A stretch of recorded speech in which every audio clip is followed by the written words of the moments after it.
It's the third Saturday in October, coming up on Saturday, Tennessee and Alabama. Welcome to the Rocky Top Roundtable alongside Eric Kane, Rob Lewis, and Brent Hubbs. I'm Austin Price. And guys, Tennessee finally got this one back on their side last year, Brent, 52-49.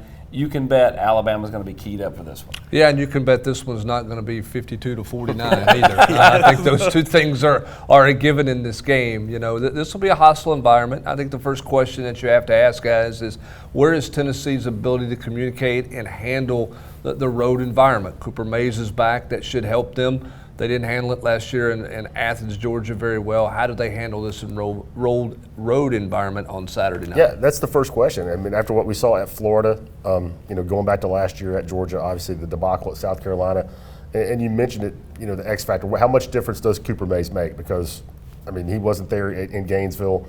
It was a comedy of errors, pre-snap penalties, let alone execution and short yardage and things like that. The sample size we have in the two games since he's been back, on the face of it, it looks like it makes a tremendous amount of difference. Will that be the case when they go on the road? And Brent, I thought you made a good point on the Volquest podcast earlier this week. You have to make it a point, obviously. It's a very important point, but you can't make it all of what this week is, right? You still got to be yourself. You still got to go out there and focus on what you can control. But what you can control is you can't start first and 15, first and 12 after a couple yard gain and a false start or whatever the case may be. You can't play behind the sticks, and that's where Tennessee was way too often at Florida in the swamp, and you don't want to be like that in Tuscaloosa. Can't play behind the sticks. You also can't turn it over. Joe's got two bad interceptions the last 2 weeks. You look at, kind of where he's at. That's the one thing you could always count on. All of a sudden, the last 2 weeks, he just telegraphs a couple of picks. Yeah, I mean, he's got to play better. I mean, that's the bottom line, is the whole passing game's got to be better. But, first and foremost, he has to take care of the football, particularly in the red zone. You can't walk out of there without points. Particularly in a game that you think is going to be a low-scoring game, Rob. You've got to finish with points. Tennessee's struggling in the red zone right now. Joe seems to have struggled to see the field a bit in the middle of the field the last 2 weeks. So where is your play calling? All those things will be worth watching with Tennessee come Saturday afternoon. Yeah, I mean, you make a couple points I'd like to pile on. I mean, red zone is going to be enormously important. You go back and you look at this, the last 7 times they played, Alabama scored 35 or more. 6 times, 40 or more. It's not, as you pointed out, it's not going to be that kind of game on Saturday. I'll be surprised if anybody gets to 30. If you get it inside the 20, you can't leave empty-handed, well, like Tennessee did right there. And when you talk about those interceptions, the one against South Carolina, the one we just saw against Texas A&M, those are throws that, a 60-year senior, you're hoping he's, not making because a senior. And how much is that impacting Josh Heupel's play calling right now? I have to feel like it is. It looked like it was against Texas A&M. Yeah, and you have Tennessee that was 1 of 5 in red zone opportunities against Texas A&M and scoring touchdowns. You have Alabama that's 12 of 20. They've scored 12 touchdowns and 20 red zone trips so far this season. So you got to make them count down there. And again, you have Joe Milton. Earlier in the season, he wasn't winning you football games, but he wasn't turning the football over. He was getting anywhere. I think the number we've been talking about is 225, 250, somewhere around there in passing yards. In SEC play, he has been turning the football over, and you can't account for Tennessee's special teams to score you a touchdown, or Tennessee's defense to only give up 1 touchdown, or to run for 230 yards. Maybe you can count on that, guys, because Tennessee can run the football, but that passing game's got to get better for Tennessee to win some games. I'm not breaking any news here, but obviously on the road, you better get more out of that phase of the game to help out the other phases if you're Tennessee. Joe's best friend the last couple of weeks in Tennessee's 2 wins over South Carolina and Texas A&M has been the running game. 238 against the Gamecocks, 237 on the ground against Texas A&M. Jalen Wright is running like a man possessed at times. He is. He's run great. Tennessee's run game has been outstanding. I think the question is going to be, how does Alabama defend the run? Does Tennessee still get light boxes? Can they spread you out enough to where they get the numbers game in their favor? They ended up with the numbers game in their favor a whole bunch in the Texas A&M game. At some point, does somebody say, you know what, we're just going to man you up across the board and we're going to walk extra people in the box and say you're not going to run the football? Can you do that against this scheme? I thought A&M would, Rob. They didn't do it as much as I thought they would. Yeah, I thought A&M would play Tennessee a lot like they played Alabama, which was, walk them up there, dare Joe to throw it over the head, and they really didn't. Tennessee feasted. And I think that's, as you point out, a big mystery. What will Alabama do? Because on the face of it, they're a good defense, but they're not a dominant defense like we've seen from in the past 4 or 5 years. If you look at them across the board, they're Tennessee and Alabama have very similar numbers, defensively and offensively.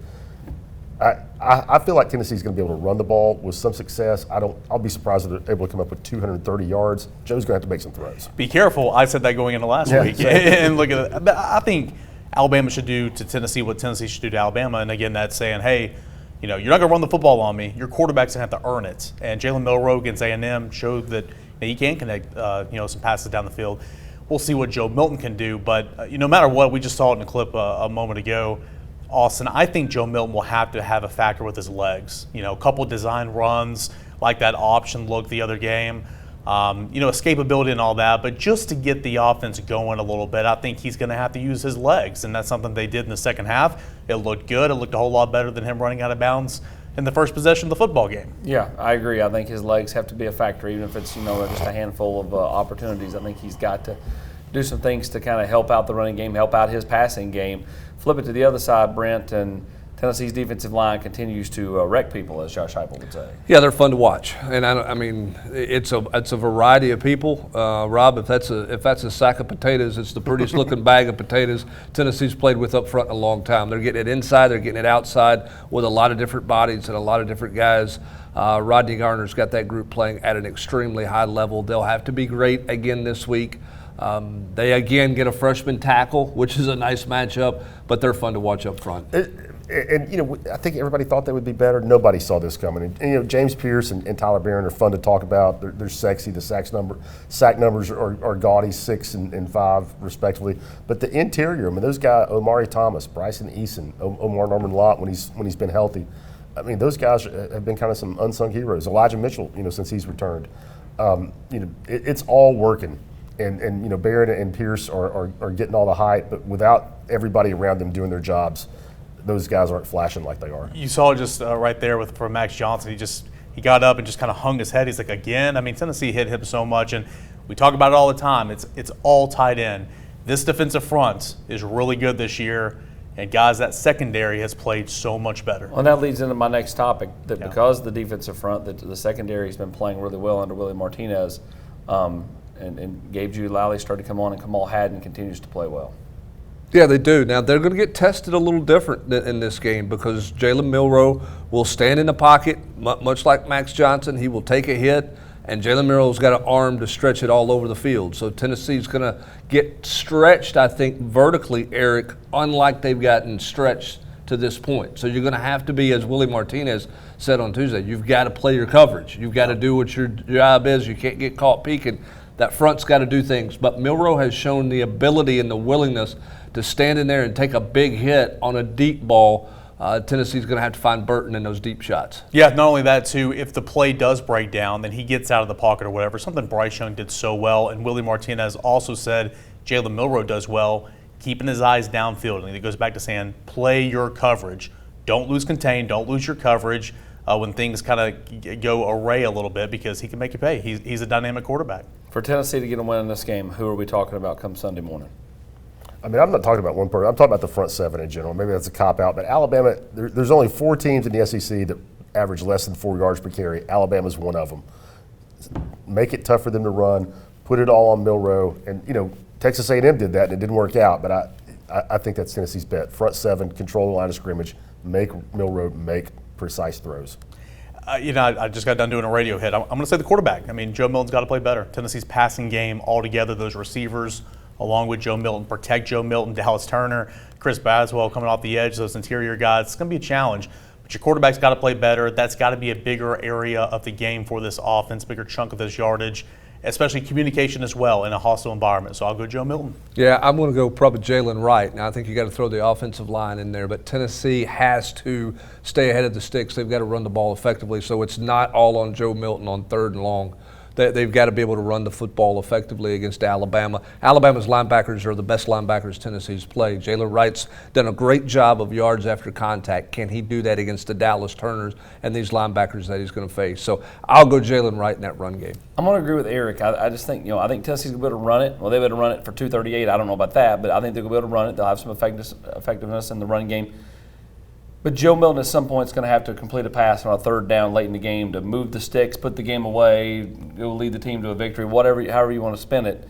I So I think it's Joe Milton, good, bad, or indifferent. I think that's who we're talking about Sunday morning. What did he do? How did he play? What did he throw for? Well, now you said who had to play well to win the game. You're Yeah. going to be talking about Joe Milton Sunday morning, period. regardless. I mean, Saturday night you're going to be talking about Joe Milton. Correct, period. but I think if Tennessee wins, Joe Milton's said. done enough. Absolutely, I agree with that. Yeah. I think it's unrealistic to think he's throwing for 100 again and they're winning on the road. No, I Be hard. agree. I agree. Be hard to That'd do be that. an unbelievable upset. Yeah. But again, this guy down here on the end said Jalen Wright wasn't going to run for 9 yards a carry. The next week he ran for 9 yards a carry again, and he's averaging 7 on the season. So I mean, I said the run game was stagnant going into last week. I know, What do we all have our. Listen, my predictions are not great either. He is Eric Kane, Rob Lewis, Brent Hubbs. I'm Austin Price for the Rocky Top Roundtable.